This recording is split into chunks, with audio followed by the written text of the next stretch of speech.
Hello, everybody, and welcome to the Something Something podcast. My name is Eric Kasloff, and with me, as always, is Larry Sands. How's it going, Larry?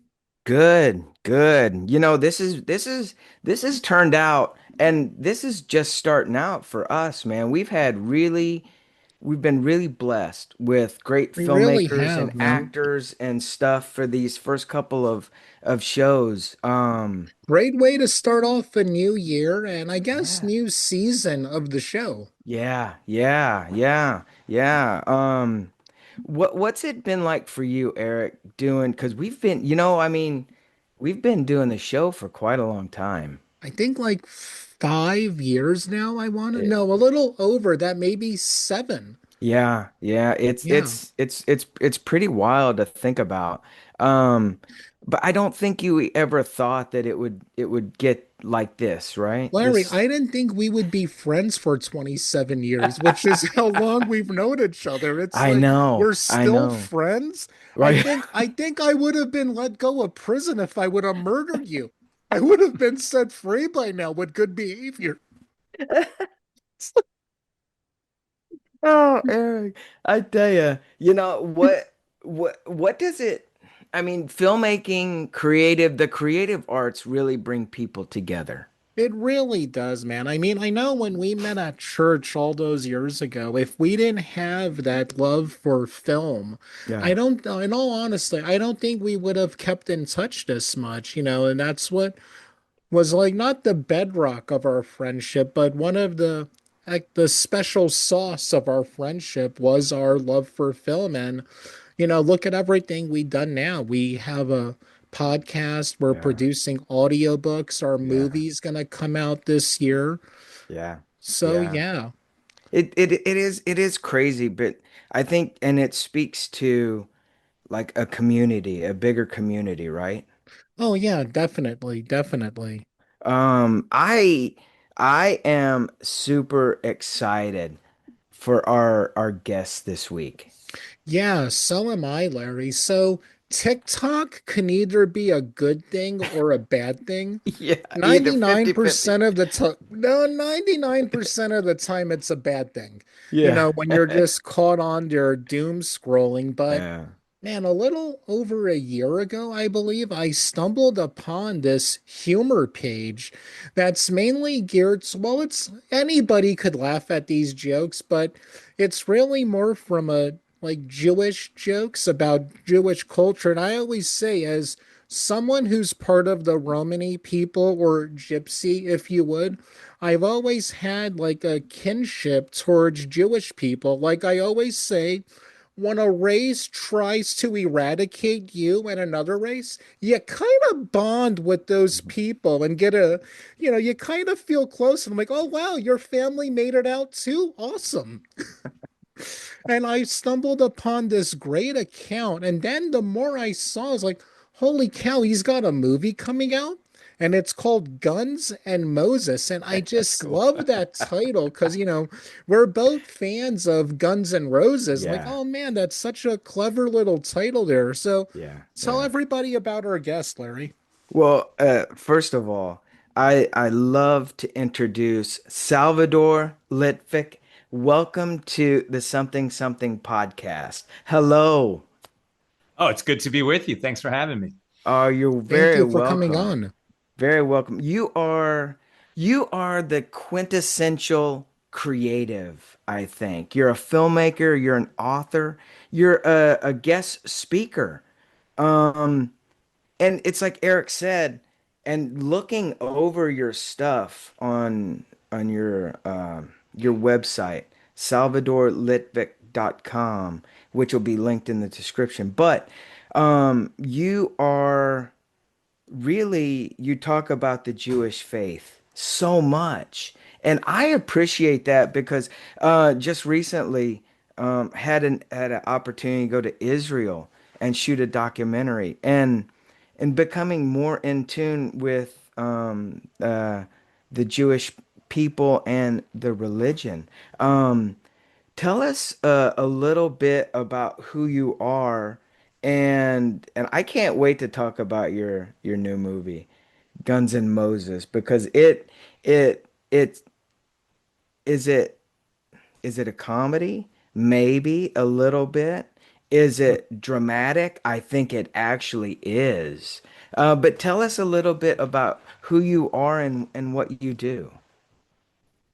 So I guess the main thing to say about myself is that everything that I'm doing now, I never could have imagined I would be doing this. My life has taken so many twists and turns, completely unexpected. I was born in Santiago de Chile, in a few years ago, and my mother was a Holocaust survivor. Oh my My God. grandmother carried my mother as an infant through a concentration camp. Oh my They goodness. started in Wow. Hungary. It was an absolute miracle, to carry it's always hard to care for a baby. To do it in a Oh, concentration oh camp, my I mean, goodness. it, Wow. it happened very, very rarely.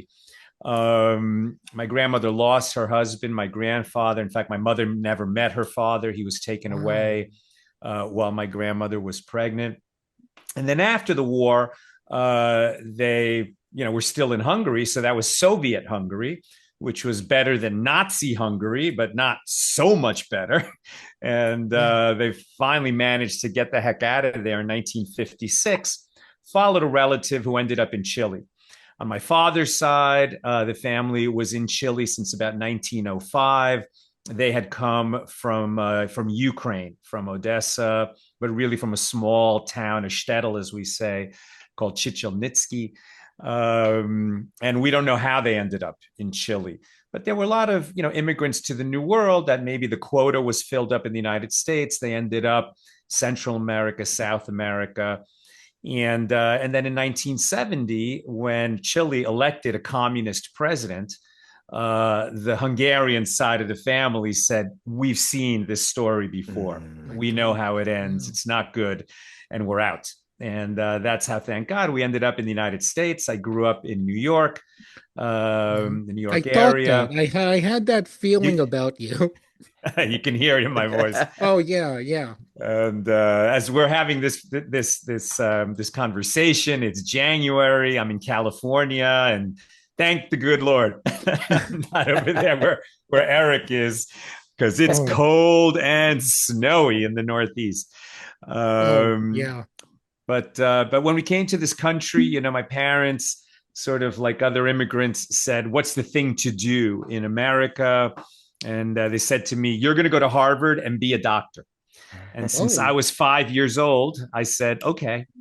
That was the plan, my plan, the family plan. And I was good at school. I was able to get good grades. I was also pretty mischievous and got in trouble quite a bit, both in class because I couldn't keep my mouth shut, and out of class because my friends were an adventurous group. We were an adventurous group. We got into all kinds of trouble. We even got arrested once. holy Um, cow. but it didn't go on my permanent record. That's That's all that good. matters. That's good. Yeah. It was nothing too terrible. It was disorderly conduct. I think of all the crimes Okay. one could commit, disorderly conduct is one you can be somewhat proud of. I'm just thankful Uh, I never got caught for doing that. and so I managed to get to the great college in Cambridge, Massachusetts. I went to Harvard, and I thought I would be a doctor, but the pre med classes weeded me out. They were really very, very difficult. I mean, that's a place where everybody's so smart, and it's graded on the bell curve. So you're just competing against everybody else. And I couldn't even compete with my roommate. Now, it turned out that my roommate was a super genius, but I just saw him as my roommate, and I was not as smart as him. But I ended up at being an English major. I didn't go to medical school. So, from my parents' point of view, obviously, I was going to law school. I went to NYU Law School, and that was really a blessing for me because I ended up in the Village, in Greenwich Village, a great artistic center. Wow. Yeah. And it was really only when I was in law school that two things happened. First of all, I'd been an English major, like I told you, but I feel like I didn't really hear the English language until our law professors forced us to be so specific with what you're saying, what you're trying to say, what the language is really conveying, in a contract, when you're making a promise, etc. And I really heard how so many people who are disagreeing with each other if they actually paid closer attention to what they're saying, would realize their views are very similar. Mm-hmm. And sometimes people who are really agreeing with each other don't realize just how opposite their views are because they're so imprecise with language. And so the other thing was I started doing a lot of journal writing, poetry writing, spoken word performance, Wow. performance art, just kind of weird artsy stuff in the That's village. cool. That's cool. And I was like, I'm not going to be a lawyer. This is not for me. And when was this What about during all that? What decade That was was this? the late '80s and '90s. Oh, Okay, okay. So wow. there was still the whole Beat generation influence in the village at that time, huh? There was the New Eurekan Poets Cafe was still Yeah. there. There was definitely those cafes, the village. There was great music scene, underground music scene, late And night, Ooh, quirky, weird scene. I just always think Um, about, going there as a that's cool. kid for all the great food and the egg creams and all of that. Sure, sure. And that pizza place that remember Louis C.K. had his own show, and at the beginning of it, he's like eating a slice of pizza while standing there, and that pizza place was right next to our dorm at NYU Law. Um, but I said, okay, I need the way that I formulated my goal in life at that time was so only a young person could be this, I don't know, presumptuous. I said, I want to create something wonderful. I don't know what that means. I don't know how I'm going to do it. I don't know what, medium it's going to be in, but I want to create something wonderful. And my heroes were writers, were novelists. So I thought I would write novels. And at that time, a friend of mine told me he's going to film school. And I was like, film school? What's that? He says, what do you think it is? And like when I was in college, I had gone to an evening of student films that was so boring, so pretentious, so unwatchable, that I thought that's what it meant, to be a film student. It had nothing to do with movies that you see in movie theaters. And so I asked him, is that what you're going to go do? He says, no, no, I want to go, I want to make movies like you see in movie theaters. And I was like, you could do that? You could go to school to become a director? If you'd asked me, I would have said, I guess children of celebrities get to do that. I mean, who else gets to do that? I didn't think there was a path Mm. that a person could become a movie director until it just kind of, accidentally it fell in my path. And then I started looking into it, and I had some loans from law school. So of the top film schools, the one that was a state school was UCLA. And they, in their MFA directing program, they were normally getting 700 applications, and they were going to take 18 out of the 700. So I had no business getting in there. I had no background. But I said, okay, you know what? If I get in, it's a sign from God. This is what I'm meant to do. And I took the goal, the campaign of getting into film school as something serious and important to me. And I'd learned how to sort of campaign for a job in law school. I ended up working as a lawyer for a year and a half. I passed the bar. I worked at a very Wow. high powered corporate law firm, but it was very obviously not for me. And, but I sort of attached those skills to the project of getting into UCLA Film School. So I called the department. I got secretaries on the phone. I found out, who would be the film professors that interview you if you get the interview. And this was before the internet. And I, went to the library and researched these people. Wow. One made art films, one made documentaries in South America, one made, B sci-fi movies. And I Wow. knew all about their careers going into that interview. And I Wow. always say this to young people. If you can get your interviewer talking about themselves, You won. you're going to do well. You're going to do well, right? Because people don't really remember what's said in an interview, but if they're talking about themselves, they'll remember it was a very intelligent conversation. Yes. And that's how I went about it. And I got in, thank God. And I ended up here in LA, going to UCLA Film School. I was a little bit older than the other students, which served me very well. because I was organized, I was determined, I was thinking the whole way through. Okay, my goal here is to write some features and then get a feature made. And the other students, it was like they were making short films for the purpose of therapy, just kind of exploring their inner Right. demons. A woman runs up to a hilltop and screams at the top of her lungs. It's like, okay, I get you need to do that, but that's not a watchable film. Right. Exactly. And Yeah. and so I was just determined to make short films that would be a calling card, to write features, to be prepared. And it still took some time. When I got out of film school, I was managing a 30-unit building for free rent. I was teaching at a local community college some film classes, reading What school? scripts, Antelope Valley College. Oh, okay, okay. And I was reading scripts for CAA, which paid terrible money but was Oh, prestigious. yeah. Yeah. And but with that, kind of, now it's the early days of the internet, and I was able to put myself out as an expert and say, if you submit a script to an agency, it's going to get covered by a guy like me. Yeah. So get your coverage before you submit, and you'll be able to fine tune your script and make a much better submission. And then I could get paid a lot more than CAA would pay me to give people their coverage in advance, and also to help them and give notes and talk it through and become a script consultant. Hmm. And so I just did all those kinds of things until then. Around that time, I met my wife, Nina. She had been a development executive at Disney, hated that, really wanted Wow. to be a writer. And we teamed up and became a writing team, and finally got our first movie off the ground, a comedy called When Do We Eat? Very dysfunctional family Passover Seder with some pretty big stars. It was Jack Klugman's last movie. Michael Wow. Lerner, Leslie Ann Warren were Oscar nominees. I discovered Max Greenfield and Ben Wow. Feldman. Also had Shiri Appleby in that, Cinda Williams, Oh, and wow. it came out in 2006, and then that movie, thank God, has become a cult hit. We always wanted it to be the Jewish It's a Wonderful Life, and I love somehow it that became so that. much. Wow, I Yeah. That's gotta check very that cool. out.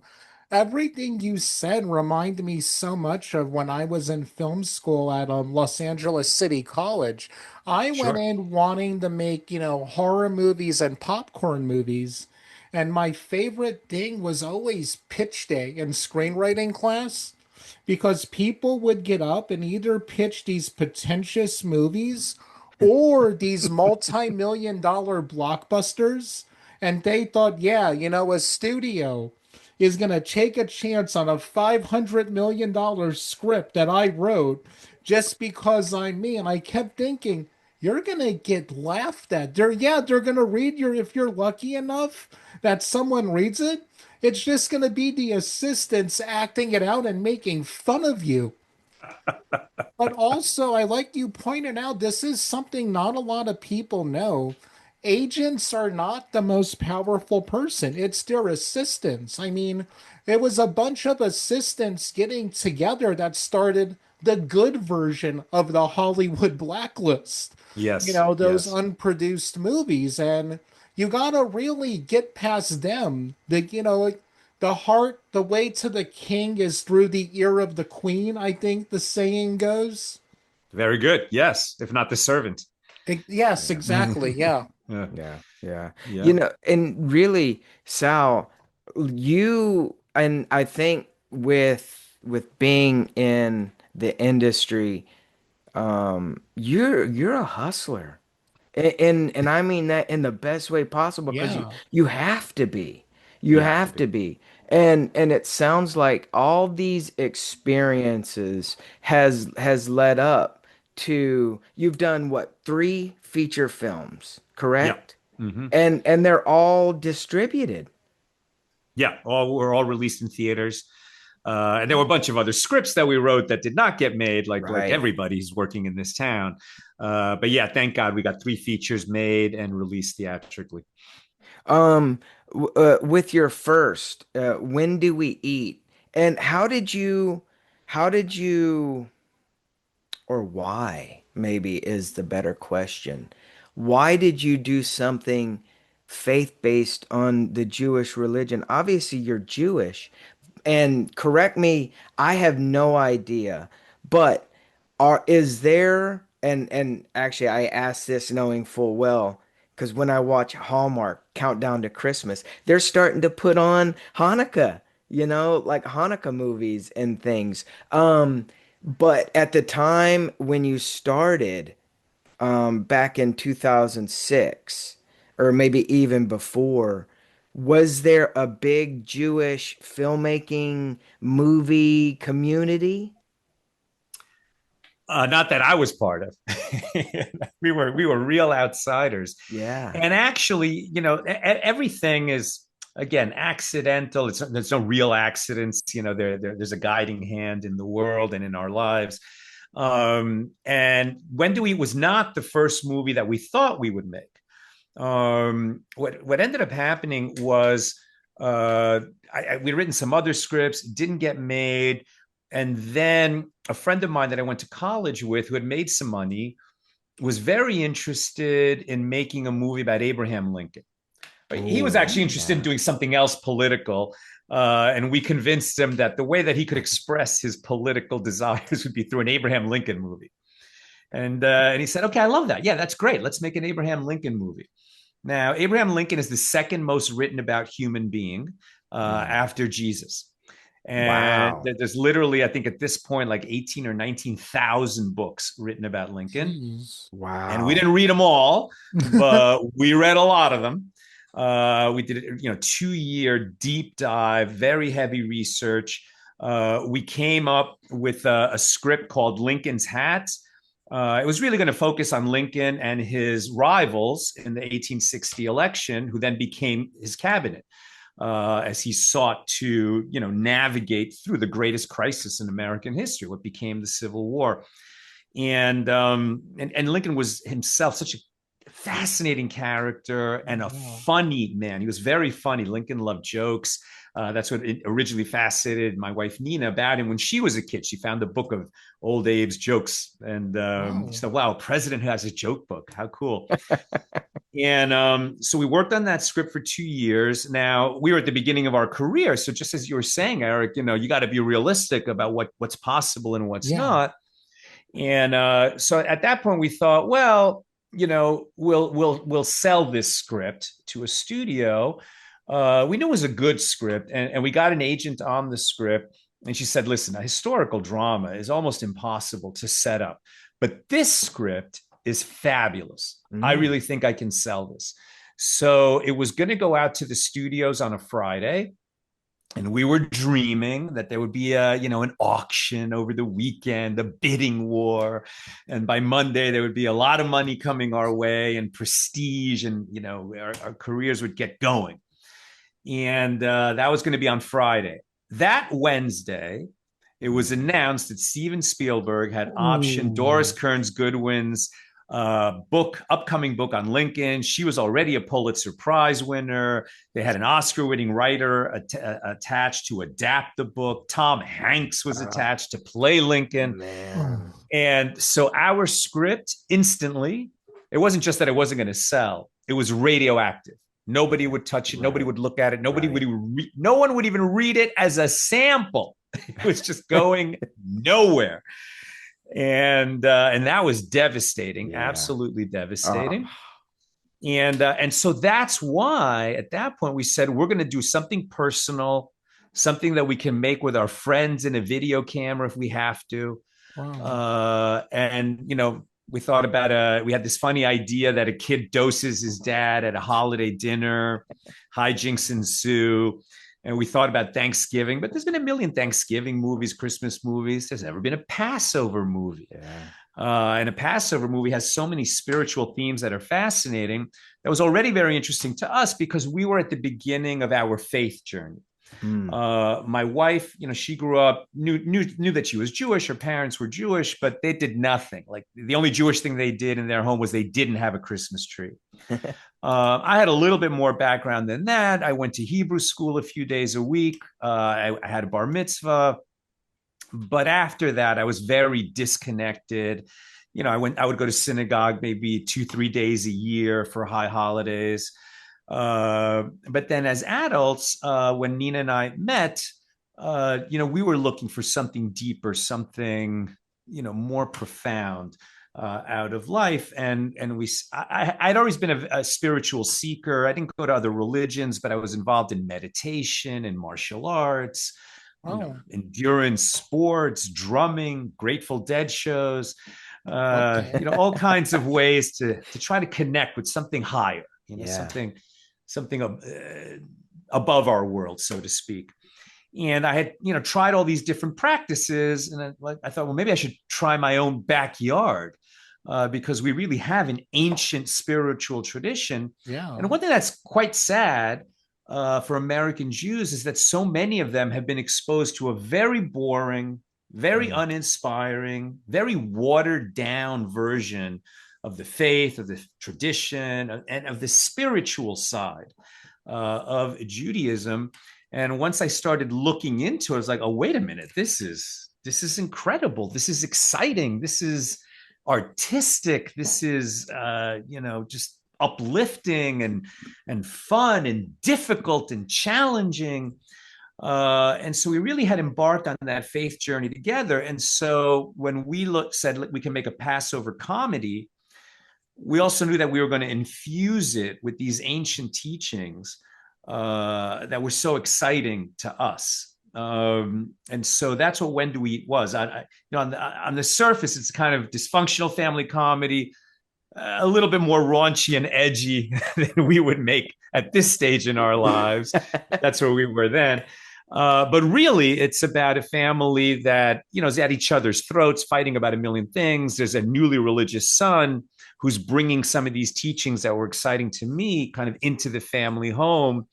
And at first, the family is, not having it, not open to it, totally rejecting it. Okay. But by the end of that evening, the end of that party, so to speak,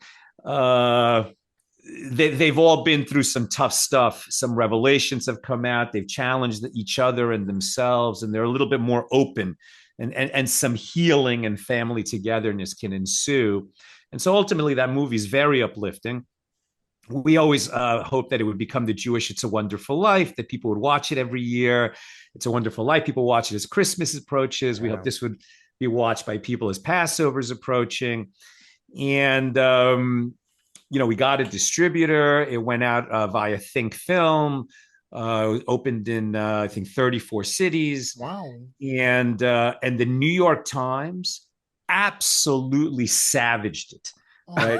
Oh, They didn't Man. say bad movie, not funny, incompetent. If they said something like that, okay, well, what can I do? Then I'm a Yeah. bad director. But that's not what they said.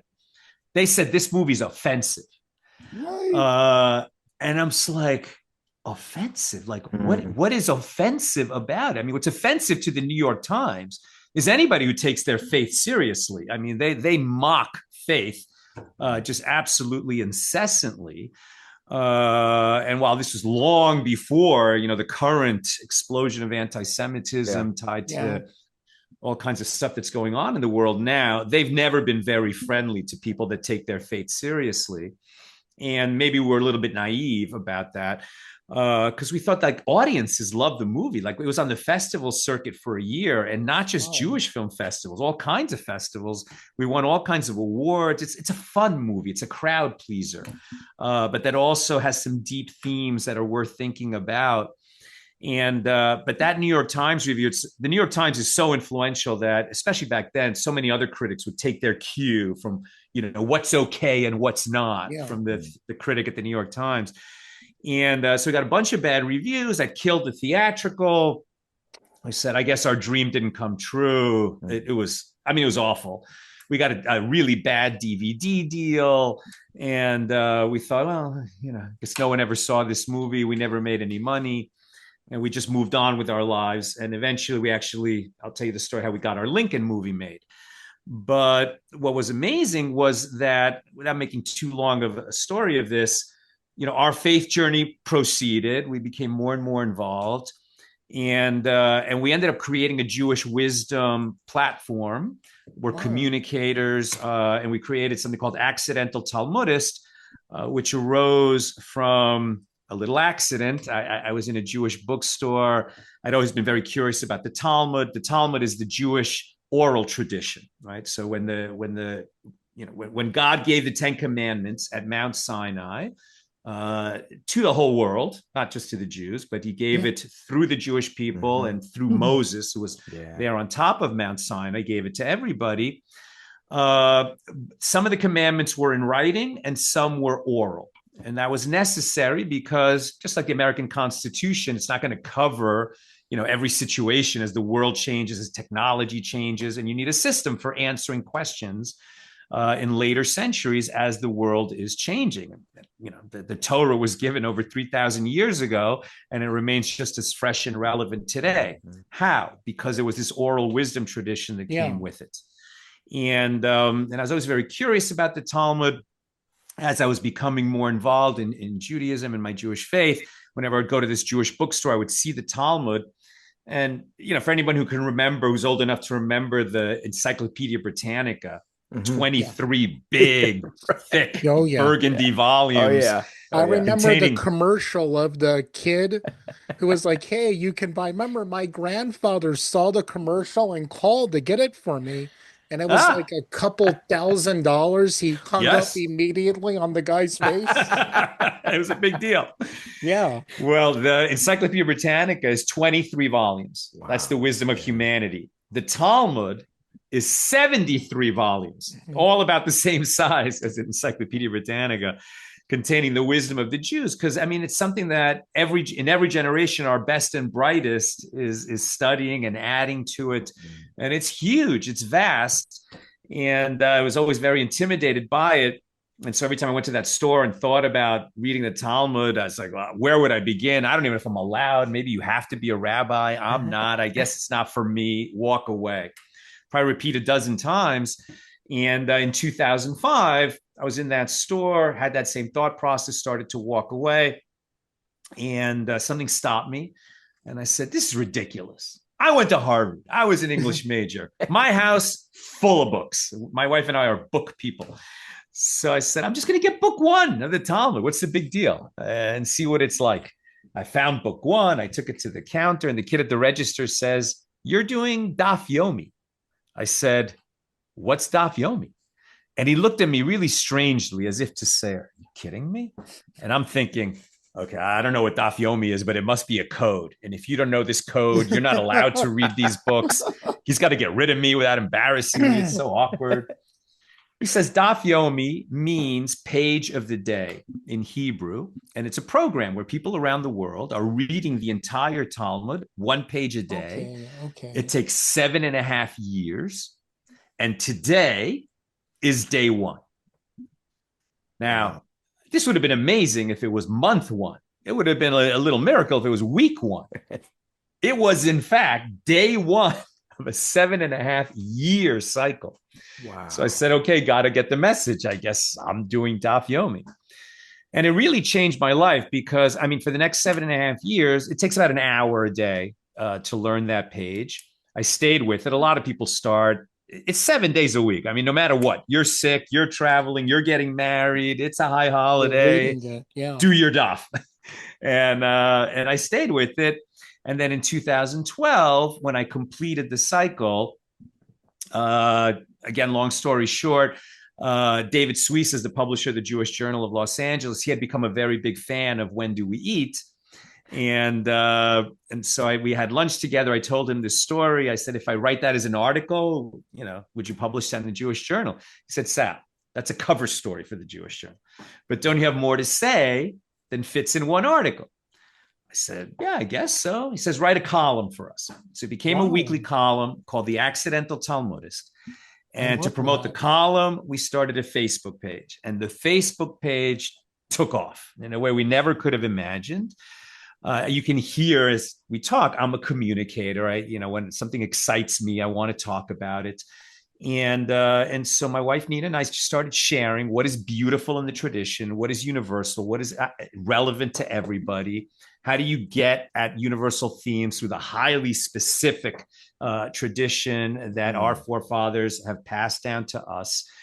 And it grew and grew, and we have 1 million followers on Facebook, a Wow. few 100,000 more on other platforms. Humor's always been a part of it, and so I was, just collecting and initially sharing and writing, and then telling in videos the greatest Jewish jokes of all time. So many of them went viral that Skyhorse Publishing came to me, and we created this book, Let My People Laugh: Greatest Jewish Jokes of All Time.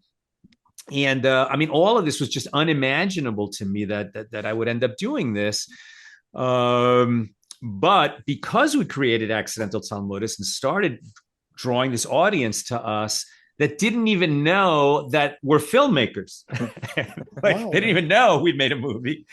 We're just the Jewish wisdom and humor and history Mm. people. But at a certain point, I thought they might be interested to know that we made a Jewish movie. We made Yeah. When Do We Eat? So we shared the trailer on Facebook. And immediately, hundreds of comments came in. You made that movie? We love that movie. We Oh, watch that movie every wow. year.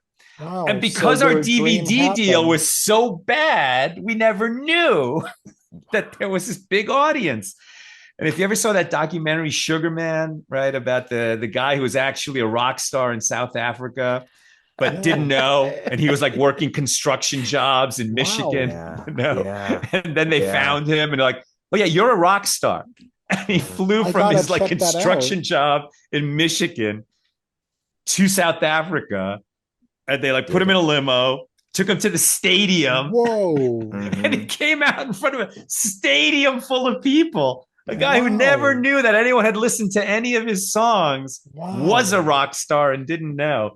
And I'm not saying we're rock stars, but like we had an audience. We had like a Yeah. significant audience of people who watch Guns.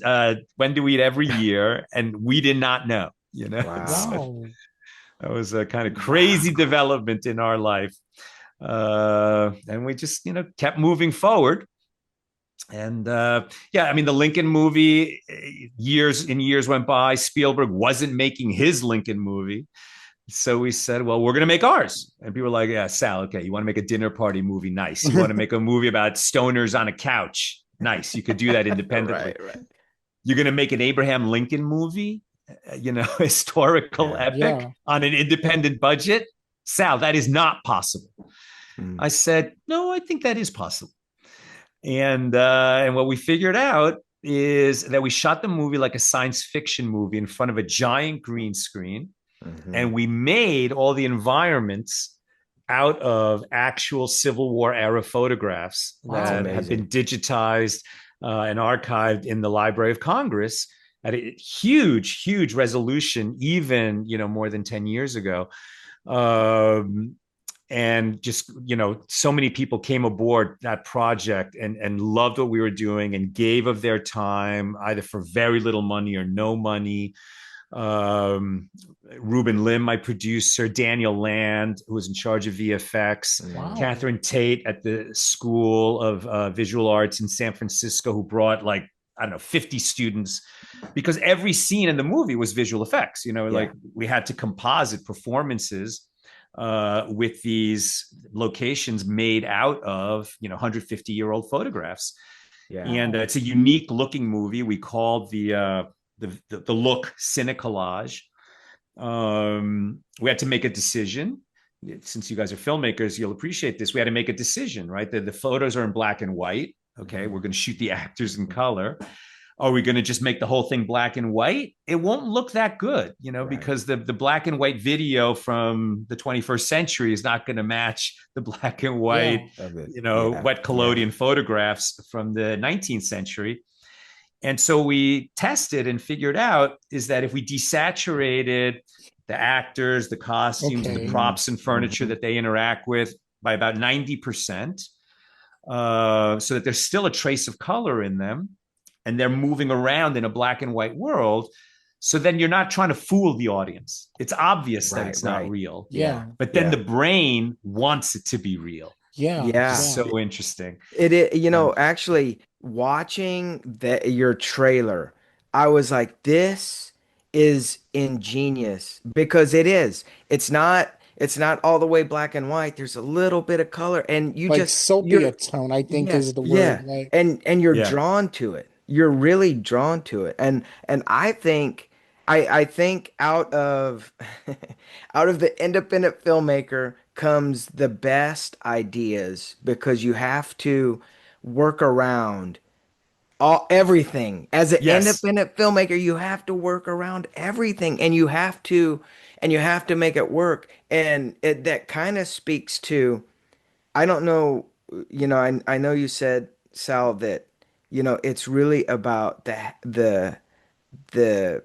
not mistakes. It's almost like the happy mistakes that happen, and things happen the way that they're supposed to And it happen. Yes. also Not how, comes from, come on, go ahead. it comes from when you have to limit yourself in any creative field. That's what forces you to be more creative. Yeah. People Yeah. think it's the more money you have. No, then you're just throwing money at a problem. Yeah. But when you set out, okay, these are the rules I have towards the thing I'm going to create, you have to work even harder and come up with something cool and unique, like what you did with your Lincoln movie. Yeah. Hmm. Yeah. Yeah. What was okay, so you had And that's called Saving Lincoln, just for the audience yes, yes, reference. The Yeah. thank movie's you. called Saving Lincoln.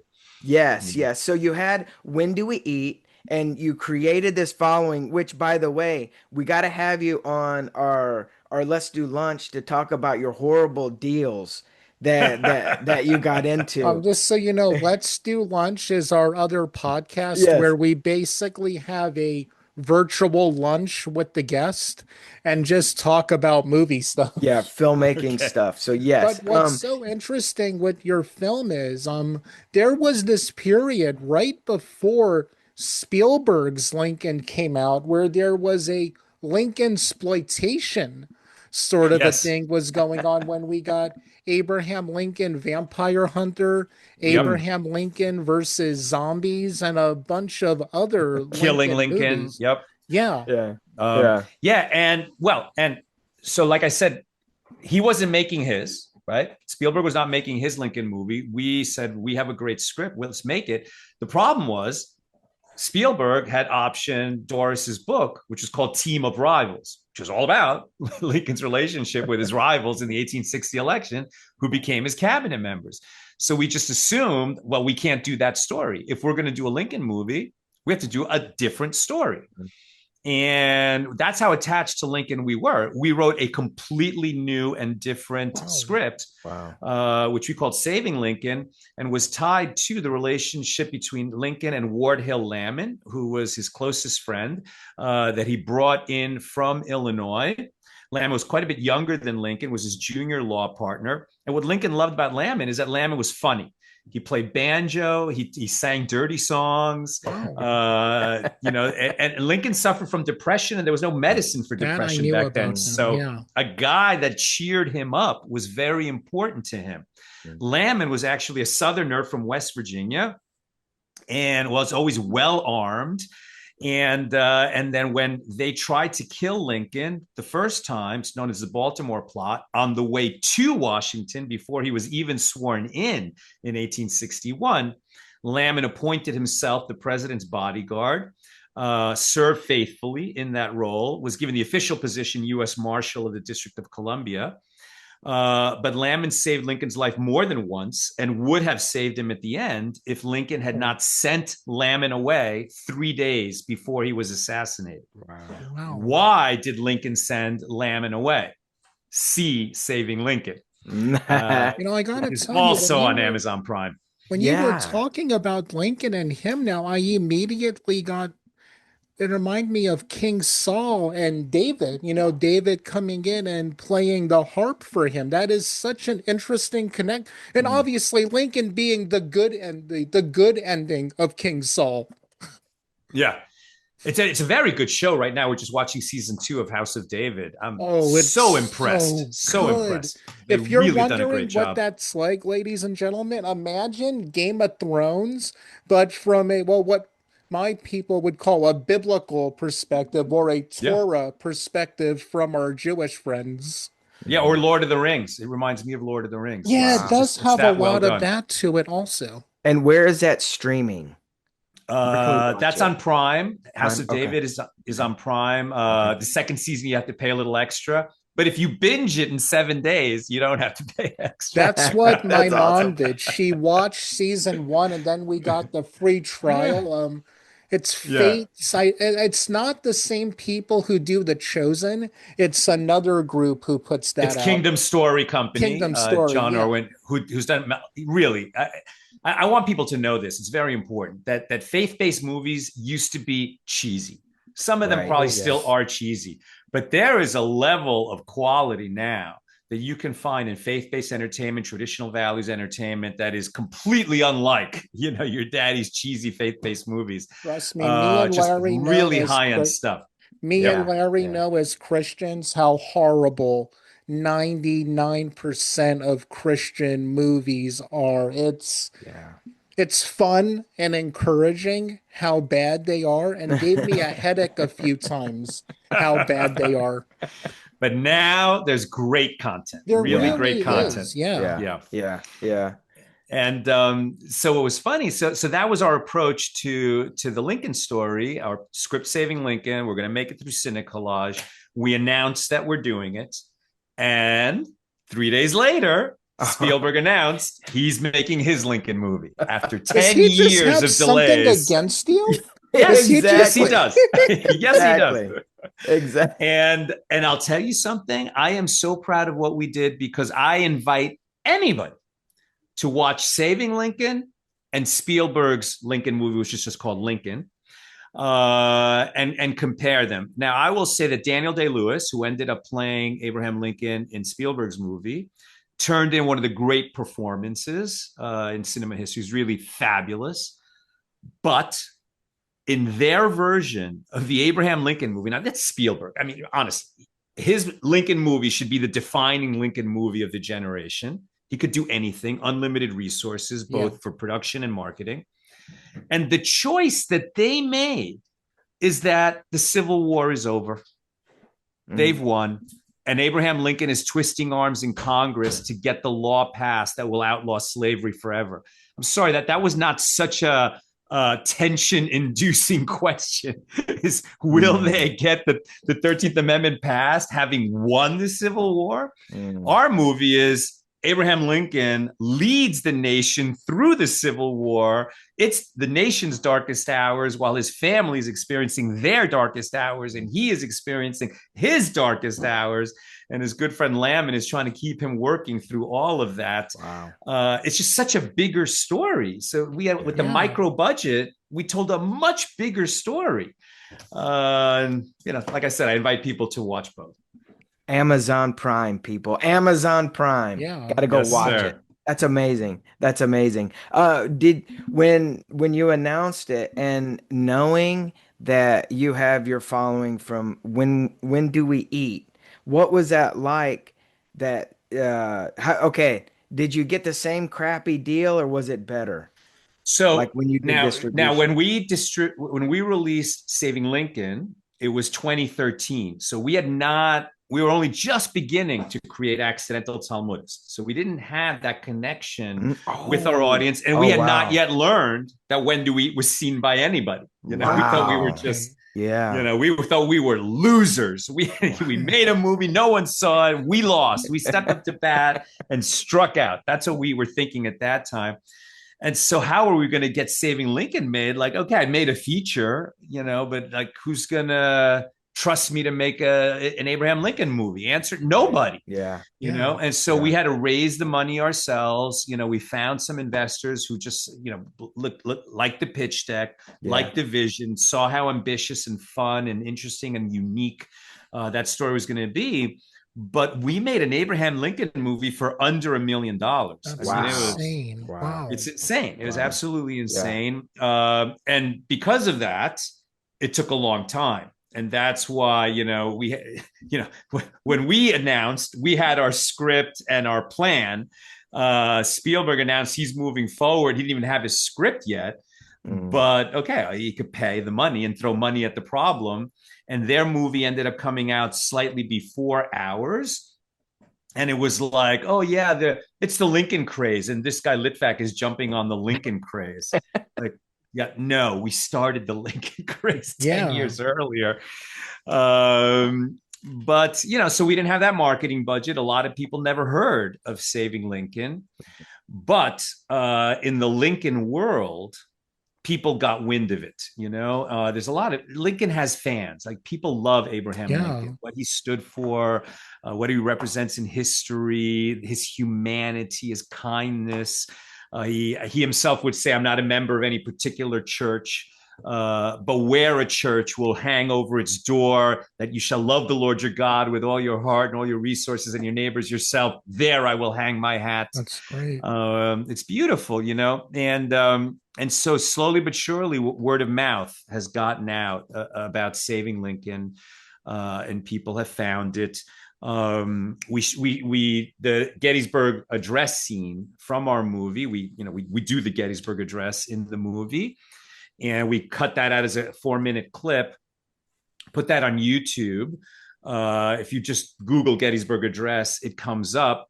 And Oh. eventually, Houghton Mifflin, who publishes the American history textbook that kids across America use in high Mm-hmm. school, they came to us and they incorporated our Gettysburg Address scene into their Wow. materials. And the kids study, they study the Gettysburg Address and they study how it has been, how it has entered the living history of America, how it's been done in different movies and different platforms, so to speak.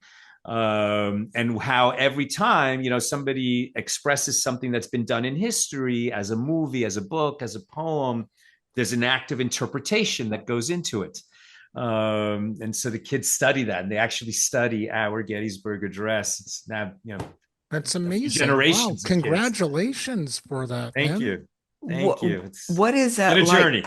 Yeah, it is. And obviously you have okay, with just your three films, we've only scratched the surface on two of them. We haven't gotten And I want to to point to out different genres oh too. yeah, We yeah, go, family comedy, the historical historical. drama, and now we're gonna To- lead into your action movie, I guess we could yeah, call it, with Guns yeah. and Moses. Action thriller or mystery thriller. It, Yeah. it is an action thriller. We wrote quite a bit of action into it, but its structure is a mystery thriller.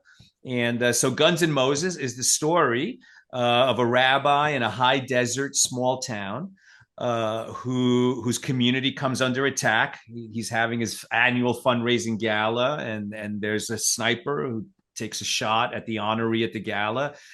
He's murdered. It seems to be an anti-Semitic attack. And they quickly arrest this young white nationalist who has made very anti-Semitic, harassing remarks to the rabbi and his community in the past. And they find the murder weapon in his car. So it's open and shut case, but it doesn't smell right to the rabbi. He actually had an interaction with this kid. The kid is, he's made Jew-hating remarks, but he's a kind of troubled teen Like who's an never really met a edgelord Jew. kind of a thing. He's been radicalized on, not even radicalized. He's just been taught to hate online by the community that he was hanging out with online.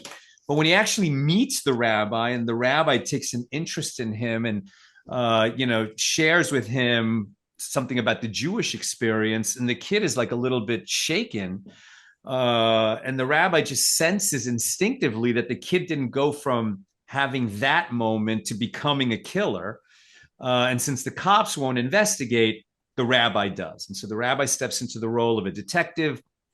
And it turns out that there is, a conspiracy and a murder plot going on. And as he gets closer to the truth, other people get killed. The rabbi has to learn how to defend himself and his community. He goes through some real firearms instruction that I'll talk about in a second. And ultimately, confronts the bad guys. So it's an action mystery thriller. It's called Guns and Moses. We were very fortunate. The legendary Christopher Lloyd is in the movie, as well That's as Mark Feuerstein, wow. super seasoned actor, plays the rabbi. Neil McDonough, who's been in a ton of stuff lately, and Dermot Mulroney, Jake Busey, Alona Tal, Jeez, really great man. cast. Yeah. And we're just so proud of the movie. It's a rock solid thriller, edge of your seat thriller. You can even sense it from the trailer. But when you watch it, I mean, audiences really, really respond to the movie, and we wrote it.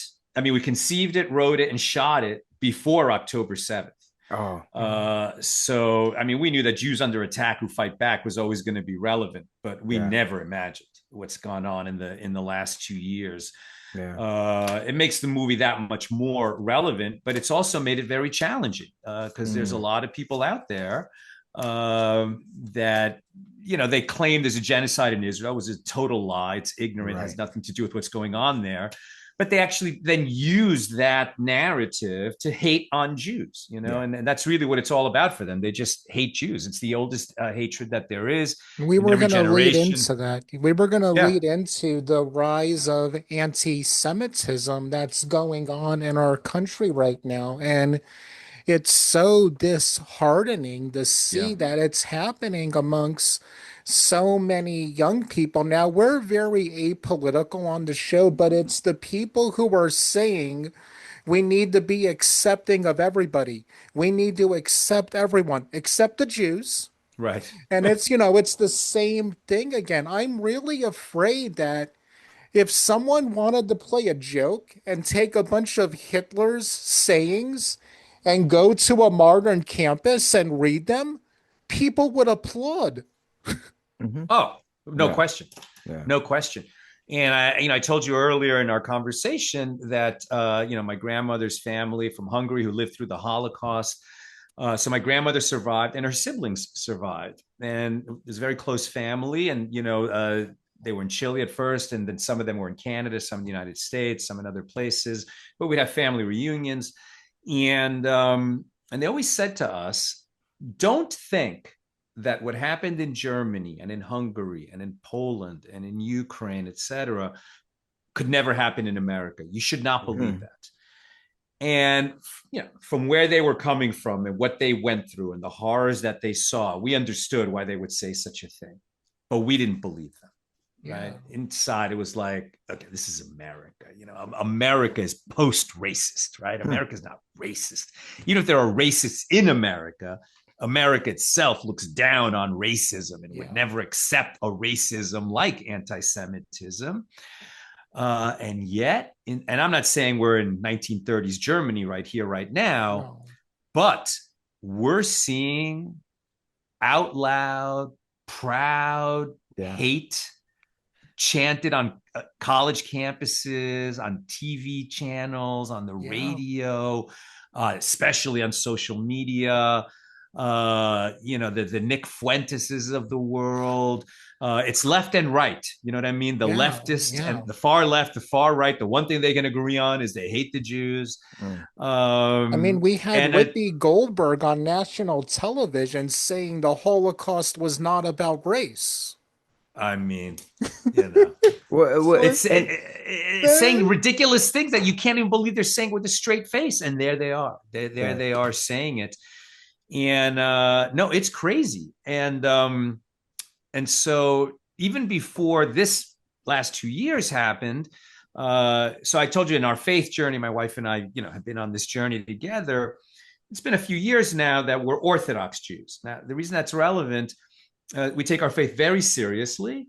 I go to synagogue every morning, every Mm. evening, certainly on Saturday. On it's Saturdays, I'm wearing a beautiful. black It's suit and a black beautiful, hat. actually. Wow. Wow. And so we're visible Jews. That's the point. I'm wearing Mm. my movie hat, but I'm always wearing a kippah underneath like this.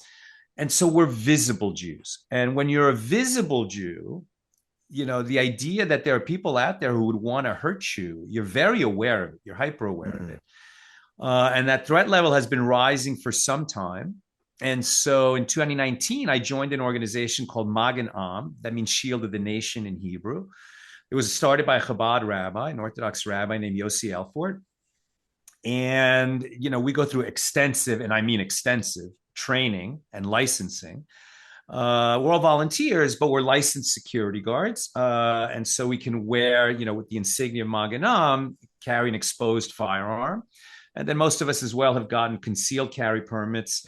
and we carry, and Mm. please God, we should never need such skills or need to resort to our Yeah. firearms, but we will not be a soft target. And so when the rabbi in the movie needs to learn how to use a firearm, it's real.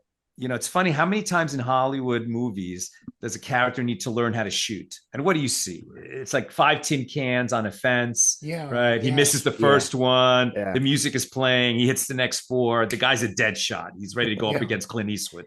So that's not the real world at all, yeah. right? Firing a gun is very difficult. To do it under pressure is so, so difficult. You need a tremendous muscle memory, thousands, tens of thousands of reps so that you would be safe and effective in such a situation. And so the firearms training that the rabbi goes through, sort of coached by a Navy veteran in the movie, is real.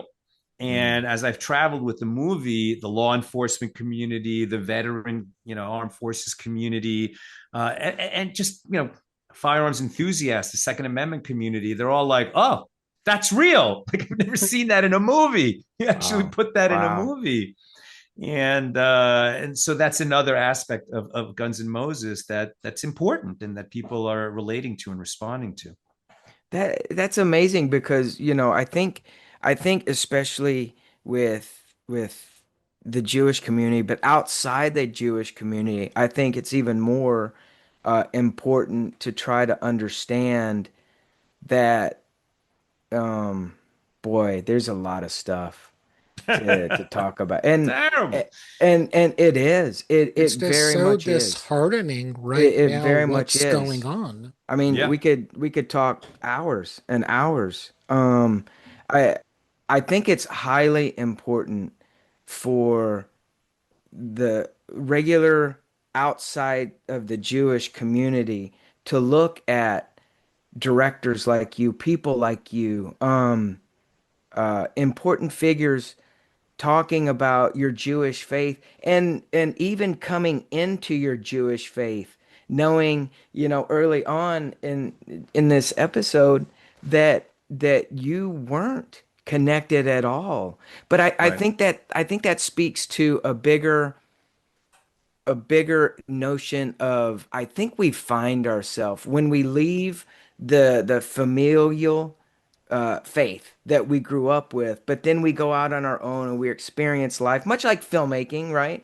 We all want to, be the Steven Spielberg, the Indiana Jones that we Hmm. watch on TV and the movies, the actors, and then we grow up and we become, no, I really want to do this right and experience filmmaking or religion or life. And it speaks to a bigger part of who you are. And really it shows in a massive, Yeah. beautiful, wonderful way. And I think, Um, we're all going on a spiritual journey. As I always, yeah, Hmm. I've heard yeah. said, we're not human beings going on a spiritual journey. We're spiritual beings having a human journey. And Mm. I think we're all hungry for that. And, it's all about when you're locked into your faith and within a true version of that faith. There are many people who become, who pervert their faith. There are many Christians like the Westmere Baptist Church who do Oh, not represent us at all. And then, you do see people who are culturally Jewish, but it doesn't mean anything to them. And it's so sad when you see it, that, when there's such a rich history within the Jewish faith. Again, Jews are our brothers and sisters. We're Oh yeah. drafted Yeah. in as Yes. Gentiles Recruited. into this Yes. thing, Yes. and Yeah.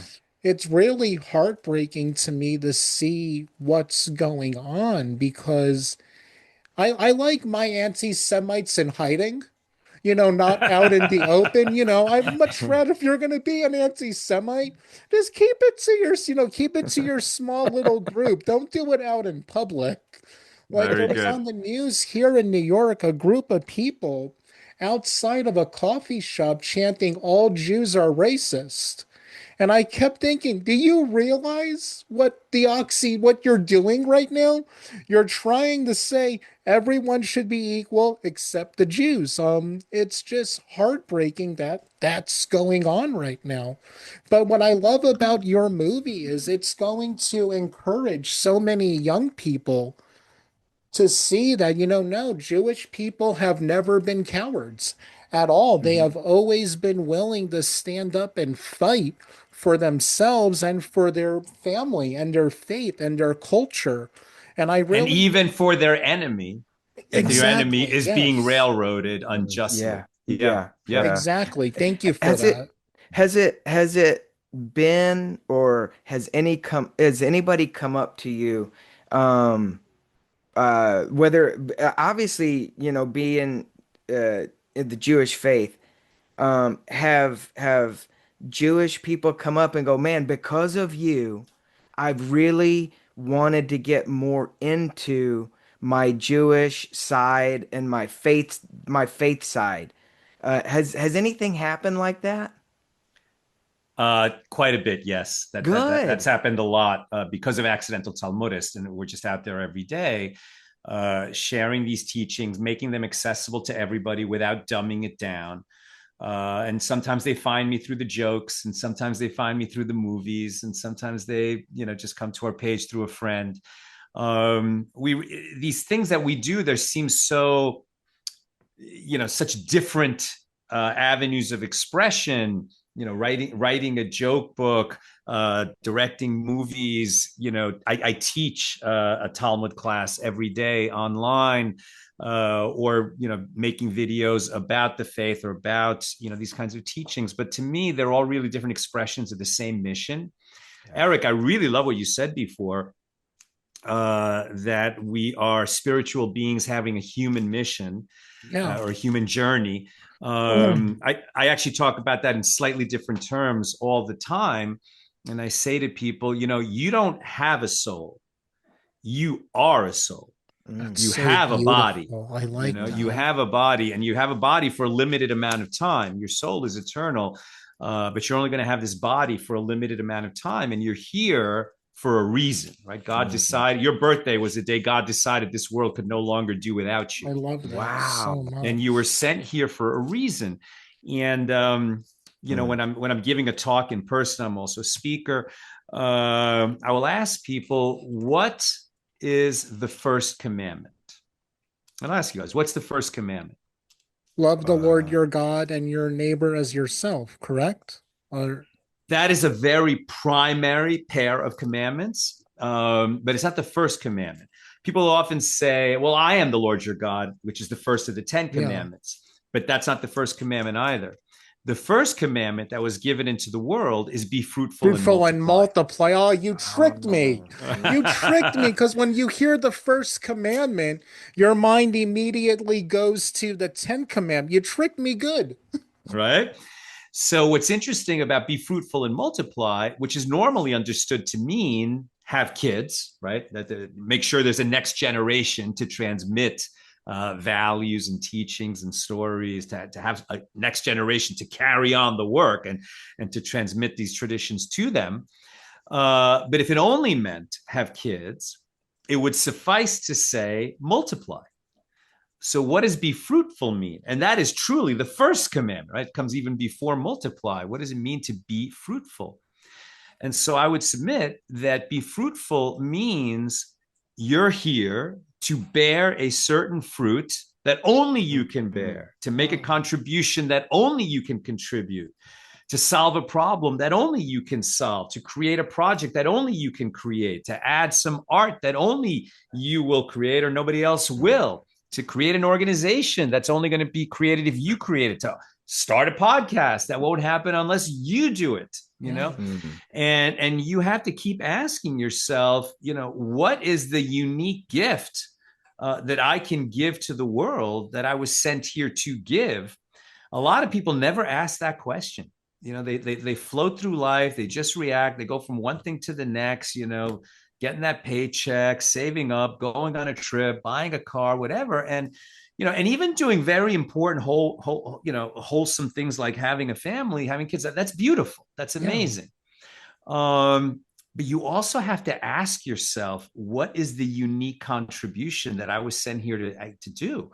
And when you ask that question and keep asking it, the answer will come into focus. Mm-hmm. The only reason you won't find that answer is if you never ask the question. So there's just nothing more important than to keep asking, what is the gift that I can give the world that only I can give it? And if I don't give it, it won't be given at all. And so I think that, going all the way back to when we were talking about, I got off that conveyor belt of, be a doctor, be a lawyer. And at Mm. that time, all I could figure out was I want to create something wonderful. I want to make something wonderful. I don't know what it is, but I had this sense that I was sent here to create something. And it stayed with me, and I kept asking the question, okay, make something wonderful. What am I going to make? How am I going to make it? Where am I going to make it? With whom am I going to make it? What form will it take? And how will it lead to the next project? And I think that's just in everyone's power. Not everyone's an artist. Not everyone is going to write a script or make a Yeah. movie or write a book. No, but everyone has something unique to offer the world, that comes from their heart, that comes from their soul, and that's why they're here. Wow. That's Wow. beautiful, and I That's think as we get into closing, when we think about creating something big and something wonderful, people immediately think it means doing something big. right. But you're creating something wonderful if you're listening to this. If you're a person who works at Starbucks and you smile and Yeah, are nice to someone who gets their coffee, you might be the only smile that person gets that whole day, and that's going to yeah, stay with them. Or your something wonderful could be if you're a parent having a child who's going to go on to create that yeah, something big and huge. And I think in life, we get so focused on the big that we forget the wonderful. And the wonderful could mean so many other things. And Saul, we just want to thank you again for coming on the show. And we say this a lot, but this is just part one.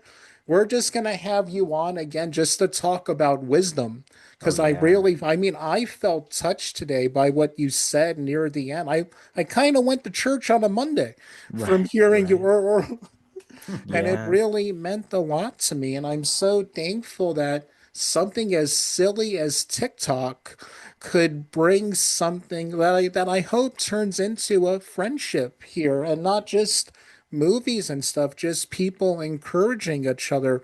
Larry has another podcast I'm sure we'll talk Mm-hmm. about when we get Yeah. off of here. I'd Not love the, to. Yeah. hey, let's do lunch, but Yeah. all of Another. Yeah. Saul's information will be in the description below if you're listening in on Spotify. And when it goes up on social media, Instagram, TikTok, on all of that, Saul will be tagged in. Yeah. Again, my Thank you, friend, Saul, thank you so much for for being a coming blessing. on the Thank you. show today and being a true blessing to us. And like we say each and every week, folks, remember, support New Life Village.